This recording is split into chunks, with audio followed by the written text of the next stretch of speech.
So in this video, I'm going to do the two activities that you have just done, and then I'm going to complete the overall mark for the student, okay? And then on slide, it won't actually be that number, but on the last slide for this lesson, it says task 5, complete reflection on today's learning. You're going to reflect on how close you were to the mark I gave and what you think that shows you about your learning and about your understanding of short story writing. So, SPAG mark. So I'd already highlighted, but I think it does, sentence structure is very purposefully. A control of sentence construction. There's not limited control. I'd say there's more than some control. I think it's mostly secure control. But occasionally they mess up. So there are 2 run-on sentences and there are a couple of comma splice situations. So mostly secure, but maybe quite low in band 3 for that. Accurate use of punctuation. So there is some control of a range. A range is used mostly accurately. A range is used accurately. I can't give a band 4 because a range isn't used accurately. But I think I can say a range is used mostly accurately because they do lots of really good things with their punctuation. And when they do make mistakes, often it's because they have a more kind of ambitious structure going on. Accurate spelling. Okay, I didn't correct any spellings apart from that people's, which was I think a rushed mistake at the end. Okay, so I'm going to say spelling is secure, but not give it band 5 because of that people's. Control of tense and agreement. Limited control. I think there's more than limited control. Control is generally secure. Control is mostly secure. Control is secure. It's not secure or totally secure. This is a really hard one because they were making ambitious choices with their tense, but that led to them not controlling it. But actually, at the end, they lost control of it anyway. So I'm going to do this as generally secure, but not mostly. And then vocabulary was really great. Okay, so ambitious and used with precision, I think I'd go through there. Because wide range, I don't think it's consistent the whole way through, but there is a lot of ambitious and precise vocabulary being used. Okay, so then I've got to find my average. So clearly, just looking at that, the average is going to be in band 3.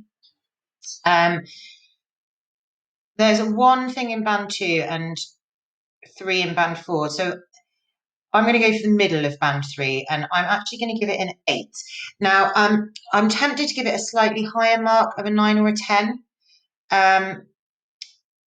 But I think some of the basics with tense would bring it down. So I do think I'm going to give that an 8. Okay, so I'm going to come to this one, and I'm going to award the SPAG and vocabulary mark of an 8. No, I'm not, because it won't let me write there. Why won't it let me write there? Oh, it's because I didn't have my number lock on. Sorry. Okay, then I'm going to come to here. So here I've got shows some ambition and conveys precise meaning. Okay, absolutely. So structure and grammatical features. So they're used to convey meaning. They're used with some accuracy to convey meaning. They use accurately and support cohesion and coherence. I'm not sure about that one. I think some accuracy instead of accuracy. Accurate about. Okay, the rights, the organisation. It has paragraphs, so it is organised and it has shape and structure. I'd say it's purposefully shaped and developed. I wouldn't say I'd give it band 5 because I think they could have had more clearer examples of foreshadowing at the beginning. So I'm just going to go for band 4 there. It's clearly organised, it's purposefully shaped and developed, just trying to engage the reader and give the reader information they need so that they can engage their emotions later on. Okay, plot and characterisation.